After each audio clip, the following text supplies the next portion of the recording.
ವೀಕ್ಷಕರೇ ನಮಸ್ಕಾರ. ಈ ಸುದ್ದಿಯನ್ನು ಕೃಷ್ಣೇ ಬೈರೇಗೌಡರು ನೋಡಲೇಬೇಕು. ಯಾಕೆ ಅಂತಂದರೆ ಕಂದಾಯ ಸಚಿವರ ಕ್ಷೇತ್ರದಲ್ಲಿ ಸರ್ಕಾರಿ ಜಾಗಗಳನ್ನು ಕೊಳ್ಳೆ ಹೊಡಿತಾ ಇದ್ದರೂ ಕೂಡ ಕಂದಾಯ ಸಚಿವರು ಯಾಕೆ ಮೌನವಾಗಿದ್ದಾರೆ? ಆಯ್ತಪ್ಪ, ಬಡವರಾಸ್ರಿ ಕಳ್ಳರು ಕದಿಮರು ತಿಂದಾಕಿದ್ರು ಅಲ್ರಿ, ಮತ್ತು ಸರ್ಕಾರಿ ನೌಕರರಿಗೆ ಕೊಟ್ಟಿರುವಂತಹ ಸೈಟ್ಗಳನ್ನೇ ಸರ್ಕಾರಿ ಅಧಿಕಾರಿಗಳು ನುಂಗಿ ನೀರು ಕುಡಿತಾ ಇದ್ದಾರಲ್ಲ, ಮತ್ತು ಆ ಕಡೆ ಯಾಕ್ರಿ ಕಂದಾಯ ಸಚಿವರೇ ನಿಮ್ಮ ಗಮನ ಇಲ್ಲ? ಏನ್ರಿ ಇಷ್ಟೊಂದು ಬೇಜವಾಬ್ದಾರಿ ಕಾಂಗ್ರೆಸ್ ಸರ್ಕಾರ ಆಡಳಿತ ಮಾಡಿದ್ರೆ ಮತ್ತು ಜನ ಬದುಕೋದು ಹೇಗೆ, ತನ್ನ ಭವಿಷ್ಯಗಳನ್ನು ಕಟ್ಕೊಳ್ಳೋದು ಹೇಗೆ? ವೀಕ್ಷಕರೇ, ಯಾಕೆ ಈ ವಿಚಾರವನ್ನು ಹೇಳ್ತಿದ್ದೀನಿ ಅಂತಂದರೆ, ಡಿ ಗ್ರೂಪ್ ನೌಕರರಿಗೆ ಸರ್ಕಾರ 2016ರಲ್ಲಿ 15 ಎಕರೆ ಮಂಜೂರು ಮಾಡ್ತಾರೆ. ಪಾಪ ಬಡವರು, ಕಸ ಗುಡಿಸೋರು, ಬಾತ್ರೂಮ್ ತೊಳೆಯೋರು, ವಾಚ್ಮೆನ್ ಕೆಲಸ ಮಾಡೋರು, ಸಣ್ಣ ಪುಟ್ಟ ಸರ್ಕಾರಿ ಡಿ ಗ್ರೂಪಲ್ಲಿ ಕೆಲಸ ಮಾಡೋರಿಗೆ ಸರ್ಕಾರ ಸೈಟ್ಗಳನ್ನು ಹಂಚಿಕೆ ಮಾಡಿ ಅಂತ ಹೇಳ್ಬಿಟ್ಟು ಸರ್ಕಾರ ಜಾಗವನ್ನು ಕೊಡುತ್ತೆ. ಆದರೆ ಅದರಲ್ಲಿ ಒಬ್ಬ ಮಹಾನುಭಾವ ಕಳ್ಳ ಕದಿಮ ಒಬ್ಬ ಉತ್ಪತ್ತಿ ಆಗ್ತಾನೆ. ಸರ್ಕಾರಿ ಅಧಿಕಾರಿಗಳಿಗೆ ವಂಚನೆ ಮಾಡೋದಕ್ಕೆ ಒಬ್ಬ ಸರ್ಕಾರಿ ಅಧಿಕಾರಿ ಹುಟ್ಕೊಳ್ತಾನೆ. ಅವನ ಹೆಸರೇ ಮಾದೇವ. ನೋಡಿ ಒಂದ್ಸಲ ಇವನ ಮುಖ ಹೇಗಿದೆ ಅಂತ ಇವನ ಮುಖ ಒಂದು ಸರ್ತಿ ನೋಡ್ಕೊಂಬಂದ್ಬಿಡಿ. ಯಾಕೆಂತಂದರೆ ಇವನು ಹೇಳ್ತಾನೆ ಕತೆಗಳು, ಕಾದಂಬರಿಗಳು, ಇಡೀ ಸ್ಟೋರಿ.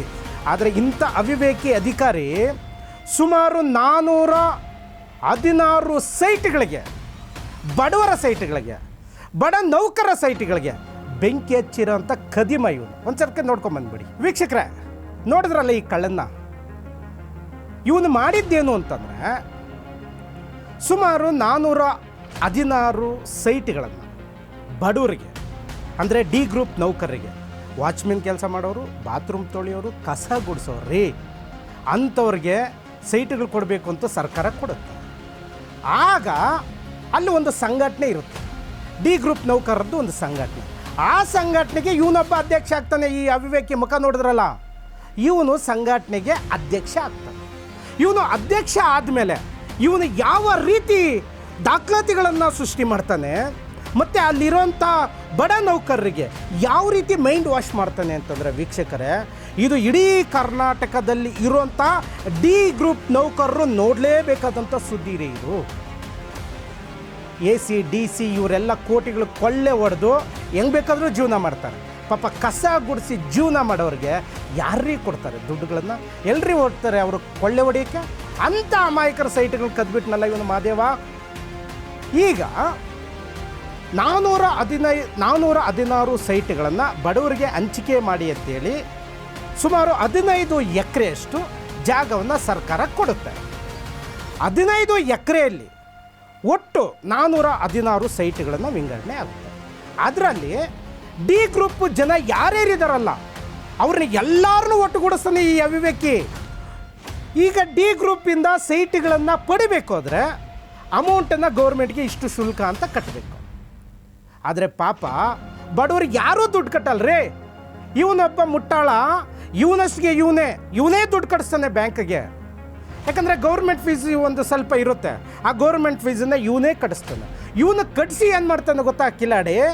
ಯಾವಾಗ ಗೌರ್ಮೆಂಟ್ ಫೀಸ್ ದುಡ್ಡು ಕಟ್ಟಿಸ್ತಾನೋ, ಯಾವಾಗ ಇವ್ರ ಹೆಸರಿಗೆ ಸೈಟ್ ಅಲರ್ಟ್ ಆಗುತ್ತೋ ಆವಾಗ ತಕ್ಷಣ ಇನ್ನೊಬ್ಬನ ಕರ್ಕೊಂಬರ್ತಾನೆ ಆ ಜಾಗಕ್ಕೆ.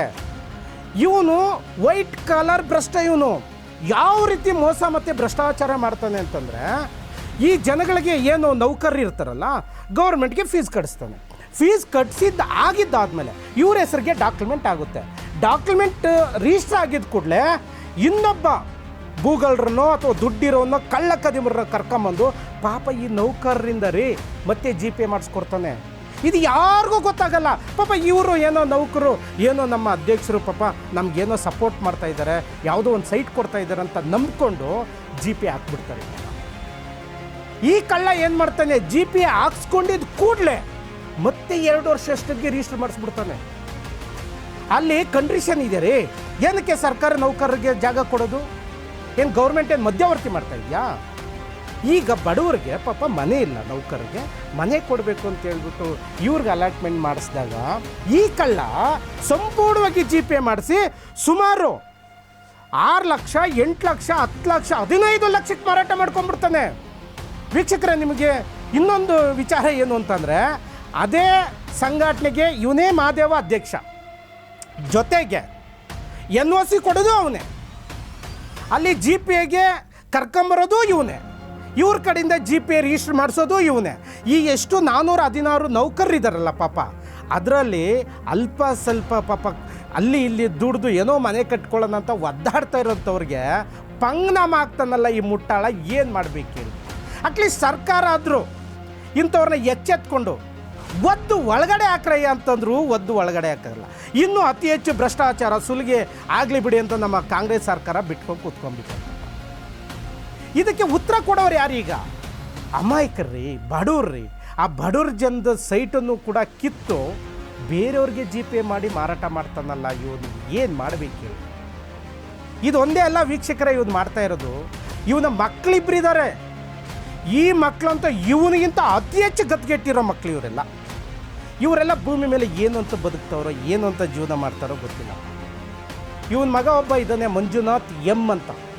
2019ರಲ್ಲಿ ಪಾಪ ಬಡಪಾಯಿ ಸೈಟನ್ನು ರಿಜಿಸ್ಟರ್ ಮಾಡಿಸ್ಕೊಳ್ತಾನೆ 2019ರಲ್ಲಿ. ವೀಕ್ಷಕರೇ, ನಿಮ್ಗೆ ಇನ್ನೊಂದು ನೆನಪಿರಲಿ, 2016ರಲ್ಲಿ ಏನು ಗೌರ್ಮೆಂಟು ಸೈಟ್ಗಳನ್ನು ಅಲಾಟ್ ಮಾಡಿ ಕೊಡ್ತಲ್ಲ ನೌಕರಿಗೆ, D ಗ್ರೂಪ್ ನೌಕರರಿಗೆ, ಅಲ್ಲಿ ಏನಾಗುತ್ತೆ ಅಂತಂದರೆ 10 ವರ್ಷ ಪರ್ಬಾರೆ ಮಾಡಬಾರ್ದು ಅಥವಾ ಮಾರಾಟ ಮಾಡಬಾರ್ದು, GPA ಮಾಡಬಾರ್ದು ಅಂತೇಳಿ ಇದೇ ವ್ಯಕ್ತಿ, ಇದೇ ಮಹಾದೇವ ಕಂಡೀಷನ್ ಆಗ್ತಾನೆ.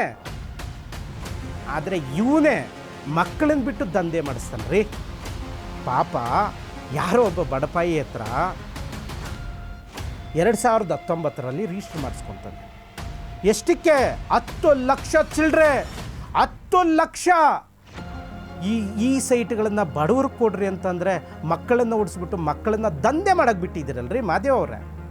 ಆಮೇಲೆ ಅವ್ರ ಮಗ ಹೇಳದ್ನಲ್ಲ ಮಂಜುನಾಥ, 2019ರಲ್ಲಿ ಅಗ್ರಿಮೆಂಟ್ ರಿಜಿಸ್ಟರ್ ಮಾಡಿಸ್ಕೊಳ್ತಾನೆ, 2025ಕ್ಕೆ ಸೇಲ್ ಮಾಡ್ತಾನೆ. ಮತ್ತೆ ಇನ್ನೊಬ್ಬ ಮಗ ಅವನೇ ಮಹಾನ್ ಭಾವ, ಮತ್ತೆ ಅವನ ಹೆಸರು ಮಹಾದೇವ M ಅಂತ. ಅವನು ಕೂಡ 2019ರಲ್ಲಿ ನೌಕರರ ಹತ್ರ ರಿಜಿಸ್ಟರ್ ಮಾಡಿಸ್ಕೊಳ್ತಾನೆ, 2025ಕ್ಕೆ ಸೇಲ್ ಮಾಡಿ. ಕಂಡೀಷನ್ ಹಾಕಿದ್ದು ಯಾರು? ಇದೇ ಮಹಾದೇವ. 10 ವರ್ಷ ಪರ್ಬಾರೆ ಮಾಡಬಾರ್ದು, NOC ಇಲ್ಲ ಅಂತಂದರೆ ಸೇಲ್ ಮಾಡಬಾರ್ದು ಅಂತ. ಬೇಕಾದರೆ ಈ ವ್ಯಕ್ತಿ ಏನು ಹೇಳ್ತಾನೆ ಒಂದು ಸಲ ಒಂದು ಆಡಿಯೋ ಕೇಳಿಸ್ಕೊಂಡು ಅವ್ರ ಮೇಲೆ ಆ್ಯಕ್ಷನ್ ತಗೊಂಡ್ರಾ? ಮಾಡಲಿಲ್ಲ. ಯಾಕೆ? ಅವ್ರು ಸೈಟು ಕೊಟ್ಟಿದ್ದೀವಿ, ಅವ್ರು ಏನಾದ್ರು ಮಾಡ್ಕೊಳ್ಳಿ, ನಮ್ಗೆ ಯಾಕೆ? ಮತ್ತೆ 10 ವರ್ಷ ಕಂಡೀಷನ್ ನೀವೇ ತಾನೇ ಹಾಕಿರೋದು? ನಾವು ಕಂಡೀಷನ್ ಇಲ್ಲ, ಸರ್ಕಾರ ಹಾಕಿರೋದು. ಸರ್ಕಾರ ಹಾಕಿರುತ್ತೆ. ಅದು ವೀಕ್ಷಕರೇ, ಆಡಿಯೋ ಕೇಳಿಸ್ಕೊಂಡ್ರಲ್ಲ, ನಮ್ಮ ವರದಿಗಾರರು ಕೇಳ್ತಾರೆ, ಅಲ್ಲ ರೀ ನೀವು 10 ವರ್ಷ ಅಂತ ಹೇಳಿದ್ರಲ್ಲ, 10 ವರ್ಷ ಒಳಗಡೆ ಯಾರಾದರೂ GPA ಮಾಡೋದು, ಸೇಲ್ ಮಾಡೋದು ಏನಾದರೂ ಮಾಡಿದ್ರೆ ನೀವು ಅಧ್ಯಕ್ಷರಾಗಿದ್ದೀರಲ್ಲ, ಯಾಕೆ ಕ್ರಮ ತಗೊಂಡಿಲ್ಲ? ಪಾಪ ಬಡ ನೌಕರರನ್ನ D ಗ್ರೂಪಲ್ಲಿ ಕೆಲಸ ಮಾಡೋಂಥ ಕಸ ಗುಡಿಸಿ ವಾಚ್ಮೆನ್ ಕೆಲಸ ಮಾಡಿಕೊಂಡು ಬಾತ್ರೂಮ್ ತೊಳೆದು ಜೀವನ ಮಾಡೋರು ಕೊಟ್ಟಿರುವಂಥ ಸೈಟ್ಗಳನ್ನು ನಿಮಗೆ ಗೊತ್ತಿದ್ದು ಮೋಸವಾಗಿ ರಿಜಿಸ್ಟ್ರು ಮತ್ತು GPA ಮಾಡ್ತಾವ್ರಲ್ಲ, ಯಾಕೆ ನೀವು ಕ್ರಮ ತಗೊಂಡಿಲ್ಲ ಅಂತ ಕೇಳಿದ್ದಕ್ಕೆ ಈ ಮಹಾನ್ ಭಾವ ಹೇಳ್ತಾನೆ, ಅಲ್ಲ ನಾನು ಏನು ಮಾಡಲಿ, ಇದ್ರ ಮೇಲೆ ಕ್ರಮ ತಗೊಳ್ಬೇಕಾಗಿತ್ತು, ಆದರೆ ಕ್ರಮ ತಗೊಳಕ್ಕಾಗ್ತಾಯಿಲ್ಲ. ಇಂಥ ಬೇವರ್ಸಿ ಆನ್ಸರನ್ನು ನಾವು ಕೇಳಬೇಕಾ ಮತ್ತು ಸರ್ಕಾರ ಕೇಳಬೇಕಾ? ಈಗ ವೀಕ್ಷಕರೇ, ಇದೊಂದೇ ಅಲ್ಲ ಈತನ ವಿಚಾರ. ಈತ ಸಂಪೂರ್ಣವಾಗಿ ಒಪ್ಕೊಂಡ್ಬಿಟ್ಟವನೇ. ಹೌದು, ನಕಲಿ ದಾಖಲಾತಿಗಳ ಮೇಲೆ ನಡೀತಿದೆ, NOC ಕೂಡ ನಕಲಿ ದಾಖಲಾತಿಗಳೇ. ನನಗೆ ಗೊತ್ತಿಲ್ಲದೆ ಕೆಲವರಲ್ಲಿ ನಕಲಿ ದಾಖಲಾತಿಗಳನ್ನು ಸೃಷ್ಟಿ ಮಾಡ್ತಿದ್ದಾರೆ, NOCಗಳನ್ನು ನಕಲಿ ಮಾಡ್ತಿದ್ದಾರೆ. ಹೌದು, ನಾನೂ ಕೂಡ ಕೆಲವೊಂದು NOCಗಳನ್ನು ಕೊಟ್ಟಿದ್ದೀನಿ, ಒಂದು ಸುಮಾರು 200 ಸೈಟ್ಗಳಿಗಷ್ಟು NOC ಕೊಟ್ಟಿದ್ದೀನಿ. ಈಗಲೂ ಕೂಡ ನಾನು NOC ಕೊಡೋಕ್ಕೆ ರೆಡಿ ಇದ್ದೀನಿ.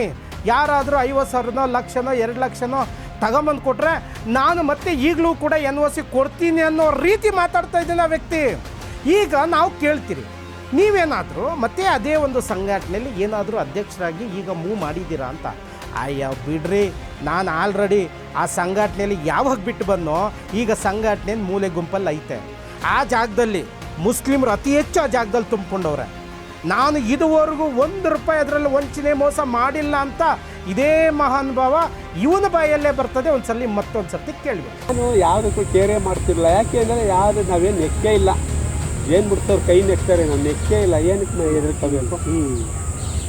ಹಂಗೆ ಮಾಡಂಗಿದ್ದೀವ್ರೆ ಇಲ್ಲಿ 20 ಎಕರೆ ತಾವರೆಕೆರೆಯಲ್ಲಿ ಹೋಯ್ತು 1,62,00,000 ಲಾಸ್ ಆಯಿತು. ಅದೇ ಸೈಟ್ನೇನೆ ಅಲ್ಲಿ 15 ಎಕರೆ ಕೊಟ್ಟಿದ್ದು 20 ಎಕರೆಗೆ. ವೀಕ್ಷಕರೇ ಕೇಳಿಸ್ಕೊಂಡ್ರಲ್ಲ, ಇವನು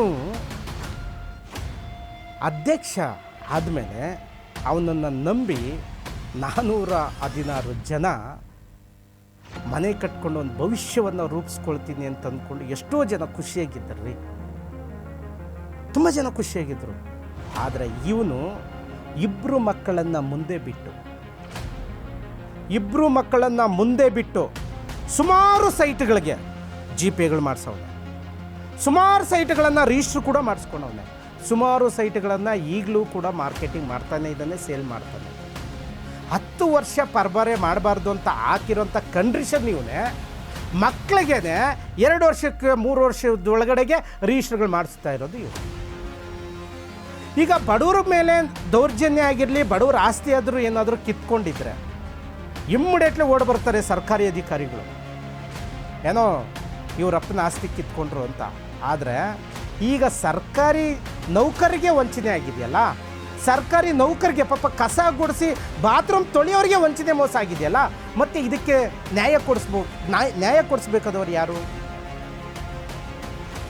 ಈಗ ನ್ಯಾಯ ಯಾರು ಕೊಡಬೇಕಾಗಾದ್ರೆ? ಈಗ ಕೃಷ್ಣ ಬೈರೇಗೌಡರಿಗೆ ನಾವು ಕೇಳೋದೇನು ಅಂತಂದರೆ, ಅಲ್ರಿ ಕೋಟಿಗಟ್ಟಲೆ ಬೆಲೆ ಬಾಳುವಂತಹ ಆಸ್ತಿಗಳನ್ನು ನೀವು ಸರ್ಕಾರಿ ಅಧಿಕಾರಿಗಳಿಗೆ ಉಚಿತವಾಗಿ ಸೈಟ್ಗಳನ್ನು ಕೊಡಿ ಅಥವಾ ಸರ್ಕಾರಿ ಶುಲ್ಕವನ್ನು ಕಟ್ಸ್ಕೊಂಡು ಕೊಡಿ ಅಂತ ಹೇಳ್ಬಿಟ್ಟು ನೀವು ಸೈಟ್ಗಳನ್ನು ಹಂಚಿಕೆ ಮಾಡ್ಕೊಂಡು ಹೋಗ್ತಾ ಇದ್ದರೆ, ಇಂಥ ಕಳ್ಳರು ಕದಿಮರು ಲೂಟಿ ಮಾಡಿಕೊಂಡು ಅವ್ರಿಗೆ ಲಾಭದಾಯಕವಾಗಿ ಮಾಡಿಕೊಂಡು ಸರ್ಕಾರಕ್ಕೂ ವಂಚನೆ ಮಾಡಿಕೊಂಡು ನೌಕರಿಗೂ ಮೋಸ ಮಾಡಿಕೊಂಡು ಜೀವನ ಮಾಡ್ತಾ ಇದ್ದವ್ರ ಮೇಲೆ ನೀವು ಯಾಕೆ ಕ್ರಮ ತಗೊಳಕ್ಕಾಗಲ್ಲ? ಇದು ಕೃಷ್ಣ ಬೈರೇಗೌಡರಿಗೆ ಇದೊಂದು ಚಾಲೆಂಜ್ ಕಾನ್ಸೆಪ್ಟ್ ಅಂತ ಅನಿಸುತ್ತಪ್ಪ. ಯಾಕಂದರೆ ಕೃಷ್ಣ ಬೈರೇಗೌಡರ ವ್ಯಾಪ್ತಿಯಲ್ಲೇ ಇಂಥ ಘಟನೆಗಳು ಅತಿ ಹೆಚ್ಚು ನಡೆಯೋದು. ಕೃಷ್ಣ ಬೈರೇಗೌಡರು ರಿಯಲ್ ಎಸ್ಟೇಟ್ ಮಾಡ್ತಾವ್ರೋ ಅಥವಾ ರಿಯಲ್ ಎಸ್ಟೇಟ್ ಅವ್ರ ಜೊತೆ ಇದ್ದಾರೋ ಅಥವಾ ಸರ್ಕಾರಿ ಜಾಗಗಳನ್ನು ಉಳಿಸ್ಬೇಕು ಅಂತ ಕಂದಾಯ ಸಚಿವರಾದರೂ ಗೊತ್ತಾಗ್ತಾ ಇಲ್ಲ. ಇದು ಕೃಷ್ಣ ಬೈರೇಗೌಡರಿಗೆ ನಮ್ಮ ಸಾಮ್ರಾಟ್ ಟಿವಿಯಿಂದ ಓಪನ್ ಆಗಿ ಚಾಲೆಂಜ್ ಮಾಡ್ತಿದ್ರಿ. ಕಂದಾಯ ಸಚಿವರೇ, ನೀವೇನಾದರೂ ರೈತರ ಪರ, ಬಡವ್ರ ಪರ, ದಲಿತರ ಪರ, ಕೂಲಿ ಕಾರ್ಮಿಕರ ಪರ ನೀವಿದ್ದೀನಿ ಅನ್ನೋಗಿದ್ರೆ ನಿಮ್ಮ ವ್ಯಾಪ್ತಿಯಲ್ಲೇ ನಿಮಗೆ ಸಂಬಂಧಪಟ್ಟಂಥ ಸರ್ಕಾರಿ ನೌಕರರಿಗೆ ಅನ್ಯಾಯ, ವಂಚನೆ, ಮೋಸ ಆಗಿದೆಯಲ್ಲ, ಇದ್ರ ಮೇಲೆ ನಿಮ್ಮ ಕ್ರಮ ಏನು? ಇಂಥ ಮಾದೇವ ಅಂಥವನ್ನ ಒತ್ತು ಒಳಗಡೆ ಯಾವಾಗ ಹಾಕ್ತೀರಿ? ಇವನ ಮೇಲೆ ಯಾವಾಗ ಕ್ರಿಮಿನಲ್ ಕೇಸ್ ಬುಕ್ ಮಾಡ್ತೀರಿ? ಜೊತೆಗೆ ಅಲ್ಲಿ ಯಾರ್ಯಾರು ಜಿ ಪೇಗಳು ಮಾಡ್ಕೊಂಡಿದ್ದಾರಲ್ಲ, ಯಾರ್ಯಾರು ಅಕ್ರಮವಾಗಿ ಸೈಟ್ಗಳನ್ನು ರಿಜಿಸ್ಟರ್ ಮಾಡಿಸ್ಕೊಂಡಿದ್ದಾರಲ್ಲ, ಅವೆಲ್ಲವೂ ಸಂಪೂರ್ಣವಾಗಿ ವಜಾ ಆಗಬೇಕೀಗ. ಸಂಪೂರ್ಣವಾಗಿ ಎಲ್ಲ ಸೈಟ್ಗಳನ್ನು ವಜಾ ಮಾಡಿಸ್ಬಿಡಿ, ಸರ್ಕಾರ ವಶಕ್ಕೆ ತಗೊಳ್ಳಿ. ಇಲ್ವಾ ನೀವು ಯಾರು ಡಿ ಗ್ರೂಪ್ ನೌಕರರಿದ್ದಾರಲ್ಲ, ದಯವಿಟ್ಟು ಅವ್ರ ಭವಿಷ್ಯ ಕಟ್ಕೊಡ್ರಿ. ಸರ್ಕಾರಿ ಅಧಿಕಾರಿಗಳು ನಿಮ್ಮನ್ನು ನಂಬ್ಕೊಂಡಿದ್ದಾರೆ. ದಯವಿಟ್ಟು ಡಿ ಗ್ರೂಪಲ್ಲಿರೋಂಥ ನೌಕರಿಗೆ ಮತ್ತೆ ಮರಳಿ ಅವ್ರ ಗೂಡು ಕಟ್ಕೊಳ್ಳೋದಕ್ಕೆ ದಯವಿಟ್ಟು ಅವ್ರ ಆಸ್ತಿಗಳನ್ನು ಕೊಡಿ. ಅಕಸ್ಮಾತ್ ನೀವೇನಾದರೂ ಮಾದೇವ ಮತ್ತು ಮಾದೇವನ ಮಕ್ಕಳ ಮೇಲೆ ನೀವು ಕ್ರಮ ತಗೊಂಡಿಲ್ಲ ಅಂತಂದರೆ ದಯವಿಟ್ಟು ನಾವು ನಿಂತ್ಕೊಳ್ತೀರಿ ಡಿ ಗ್ರೂಪ್ ನೌಕರರ ಪರ. ಎಷ್ಟು ಅಂತ ಮೋಸ ಹೋಗಬೇಕು, ಎಷ್ಟು ಅಂತ ಅನ್ಯಾಯ ಆಗಬೇಕು ಜನ. ಅಟ್ಲೀಸ್ಟ್ ನೀವು ರೈತರುಗಳನ್ನು, ದಲಿತರನ್ನ, ಬಡವ್ರನ್ನಂತೂ ನೀವು ರಕ್ಷಣೆ ಮಾಡೋಕ್ಕಾಗಲ್ಲ ಕಾಂಗ್ರೆಸ್ ಸರ್ಕಾರ. ಕೃಷ್ಣ ಬೈರೇಗೌಡ್ರೆ, ಅಟ್ಲೀಸ್ಟ್ ನಿಮ್ಮ ಸರ್ಕಾರಿ ಅಧಿಕಾರಿಗಳನ್ನಾದರೂ ರಕ್ಷಣೆ ಮಾಡ್ಕೊಳ್ರಿ. ವೀಕ್ಷಕರೇ, ಇದು ಅಂತಿಂತ ಸುದ್ದಿ ಅಲ್ಲ. ಪ್ರತಿಯೊಬ್ಬ ಸರ್ಕಾರಿ ಅಧಿಕಾರಿಗೆ ನಡೀತಾ ಇರೋಂಥ ವಂಚನೆ ಮತ್ತು ಮೋಸ. ಈ ಮೋಸ ಮತ್ತು ವಂಚನೆಗೆ ಸರ್ಕಾರವೇ ಉತ್ತರ ಕೊಡಿ. 2016ರಲ್ಲಿ ನೌಕರಿಗೆ 416 ಜನ ನೌಕರಿಗೆ ಅಂತ ಹೇಳ್ಬಿಟ್ಟು ನೀವು ಸೈಟ್ಗಳನ್ನು ಅಲಾಟ್ಮೆಂಟ್ ಮಾಡಾದ್ಮೇಲೆ ಯಾವನೋ ಒಬ್ಬ ಅಧ್ಯಕ್ಷನಾಗಿ ಅವಿವೇಕಿ ಕೆಲಸ ಮಾಡಿದ್ದಾನೆ ಅಂತಂದಮೇಲೆ ಅವನ ಮೇಲೆ ಕ್ರಮ ತಗೊಳ್ಬೇಕು. ಆದರೆ ಅದರೊಳಗಡೆ ನಡೀತಾ ಇರೋಂಥ ಘಟನೆಗಳು ಇನ್ನೂ ಅತಿ ಹೆಚ್ಚಿದೆ. ಸಂಪೂರ್ಣ ಮಾಹಿತಿ ನಿಮ್ಮ ಮುಂದೆ ಸಂಪೂರ್ಣ ದಾಖಲಾತಿಗಳ ಸಮೇತ ನಿಮ್ಮ ಮುಂದೆ ಬಿಚ್ಚಿಡ್ತೀರಿ. ಆದರೆ ಇಲ್ಲಿ ಕೊನೆಯದಾಗಿ ಏನು ಅಂತಂದರೆ, 2016ರಲ್ಲಿ ನೌಕರರಿಗೆ ಜಾಗ ಅಲಾಟ್ ಆದಮೇಲೆ ಯಾವನೋ ಒಬ್ಬ ಬಂದು ಮತ್ತೆ ಜಿ ಪಿ ಎ ಮಾಡಿಸ್ಕೊಳ್ತಾನೆ. ಜಿ ಪಿ ಎ ಯಾವನ್ ಮಾಡಿಸ್ಕೊಂಡಿದ್ದಾನಲ್ಲ ಮತ್ತೆ ಅವನೇ ರಿಜಿಸ್ಟರ್ ಮಾಡಿಸ್ಕೊಳ್ತಾನೆ ರೀ. ಯಾವ ಕಾಯ್ದೆ ಯಾವ ಕಾನೂನಲ್ಲಿದೆ ಅಂತ ನೀವೇ ಹೇಳ್ಬಿಡಿ. ಜಿ ಪಿ ಎಗಳು ರಿಜಿಸ್ಟರ್ ಮಾಡಿಸ್ಕೊಂಡಾದ್ಮೇಲೆ ಮತ್ತೆ ಅದೇ ವ್ಯಕ್ತಿ 1 ತಿಂಗಳು 2 ತಿಂಗಳು ವರ್ಷ ಆದಮೇಲೆ ಪಾಪ ಬಡವ್ರಿಗೆ ಅಷ್ಟೋ ಇಷ್ಟೋ ದುಡ್ಡು ಕೊಟ್ಬಿಟ್ಟು ಮತ್ತೆ ಅವ್ರ ಹತ್ರ ರಿಜಿಸ್ಟರ್ಗಳು ಮಾಡಿಸ್ಕೊಳ್ತಾರೆ. ಈಗ ಏನು 415 ಡಿ ಗ್ರೂಪ್ ಅವ್ರಿಗೆ ಸೈಟ್ಗಳನ್ನು ಅಲಾಟ್ಮೆಂಟ್ ಮಾಡಿದ್ರಲ್ಲ, ಇದು ಸಂಪೂರ್ಣವಾಗಿ ತನಿಖೆ ಆಗಬೇಕು. ಯಾರ್ಯಾರು ಅಕ್ರಮವಾಗಿ ಅಲ್ಲಿ ಕಟ್ಟಡಗಳನ್ನು ಕಟ್ಟಿದಾರಲ್ಲ ತಕ್ಷಣ ತೆರವಾಗಬೇಕು. ಯಾರು ಈ ಅಕ್ರಮ ಕಟ್ಟಡ ಕಟ್ಟೋದಕ್ಕೆ ಮತ್ತು ನಕಲಿ NOCಗಳನ್ನು ಕೊಟ್ಟಿದ್ದಾರೆ, ಯಾರು GPಗಳನ್ನು ಮಾಡಿಸ್ಕೊಟ್ಟಿದ್ದಾರೆ, ಯಾರ್ಯಾರು GPಗಳ ಮೇಲೆ ರಿಜಿಸ್ಟರ್ ಮಾಡಿಸ್ಕೊಂಡಿದ್ದಾರೆ, ಅದೆಲ್ಲವೂ ವಜಾ ಆಗಬೇಕು. ಈಗ ನಾವು ಕೇಳ್ತಾ ಇರೋದು 416 ನೌಕರರೇನಿದ್ದಾರಲ್ಲ ಡಿ ಗ್ರೂಪ್ ನೌಕರರು, ಅವ್ರಿಗೆ ಸಂಪೂರ್ಣವಾಗಿ ಆ ಜಾಗ ಸಿಕ್ಕಬೇಕು. ಈ ಕಳ್ಳ ಇದನ್ನಲ್ಲ ಮಾದೇವ, ಅವನನ್ನು ತಕ್ಷಣ ಸರ್ಕಾರ ಬಂಧಿಸಬೇಕು, ತಕ್ಷಣ ಬಂಧಿಸಬೇಕು. ಮಕ್ಕಳನ್ನು ಇಟ್ಕೊಂಡು ಮಾಡ್ತಾ ಇದ್ದಾನಲ್ಲ, ಮಾರ್ಕೆಟಿಂಗ್ ಮಾಡ್ತಿದ್ದಾನಲ್ಲ, ಮೊದಲು ಮಕ್ಕಳನ್ನು ಒದ್ದು ಒಳಗಡೆ ಹಾಕ್ರಿ. ಏನು ಇವನಿಗೊಂದು ಕಾನೂನು, ಬಡವ್ರಿಗೊಂದು ಕಾನೂನು, ಶ್ರೀಮಂತರಿಗೊಂದು ಕಾನೂನು? ಇಂಥ ಕಳ್ಳರು ಕದಿಮರು ಏನೇ ತಪ್ಪುಗಳು ಮಾಡ್ತಾಯಿದ್ರು, ಯಾವುದೇ ವಿಚಾರದಲ್ಲಿ ಯಾವುದೇ ದಾಖಲಾತಿಗಳು, ನಕಲಿ ದಾಖಲಾತಿಗಳನ್ನು ಕ್ರಿಯೇಟ್ ಮಾಡಿಕೊಂಡು ಜನಗಳಿಗೆ ಡಿ ಗ್ರೂಪ್ ನೌಕರಿಗೆ ಮೋಸ ಮಾಡ್ತಾಯಿದ್ರು ಕೂಡ ಅದ್ರ ನೋಡ್ಕೊಂಡು ಹಂಗೆ ಕೂತ್ಕೊಳ್ಬೇಕಾ? ವೀಕ್ಷಕರೇ, ಇನ್ನೂ ಅತಿ ಹೆಚ್ಚು ದಾಖಲಾತಿಗಳ ಜೊತೆಗೆ 416 ಸೈಟ್ಗಳೇನಿದೆಯಲ್ಲ ಅದಕ್ಕೆ ಸಂಪೂರ್ಣ ಮಾಹಿತಿ ನಿಮ್ಮ ಜೊತೆ ತಗೊಂಬರ್ತೀನಿ. ಜೊತೆಗೆ ಇದು ಯಾವ ಏರಿಯಾದಲ್ಲಿ ನಡೆದಿದೆ, ಯಾವ ಸರ್ವೆ ನಂಬರಲ್ಲಿ ನಡೆದಿದೆ, ಈ ಹಿಂದೆ ಏನು ಈ ಸರ್ವೆ ನಂಬರಲ್ಲಿ 416 ನಕಲಿ ದಾಖಲಾತಿಗಳನ್ನು ಸೈಟ್ಗಳಿಗೆ ಕ್ರಿಯೇಟ್ ಮಾಡಿದ್ದಾರಲ್ಲ ಅವ್ರಿಗೆ ಯಾರ್ಯಾರು ಸಂಪೂರ್ಣವಾಗಿ ಮಾಹಿತಿ ನಾವು ನಿಮ್ಮ ಮುಂದೆ ಇಡ್ತೀವಿ. ಇದನ್ನು ಸರ್ಕಾರ ಎಚ್ಚೆತ್ತುಕೊಳ್ಬೇಕು, ತಕ್ಷಣ ಇದ್ರ ಮೇಲೆ ಕ್ರಮ ಆಗಬೇಕು ಅಂತ ಹೇಳ್ತಾ ಇವತ್ತಿನ ಸುದ್ದಿ ಮುಗಿಸ್ತಾ ಇದ್ದೀನಿ. ಧನ್ಯವಾದ.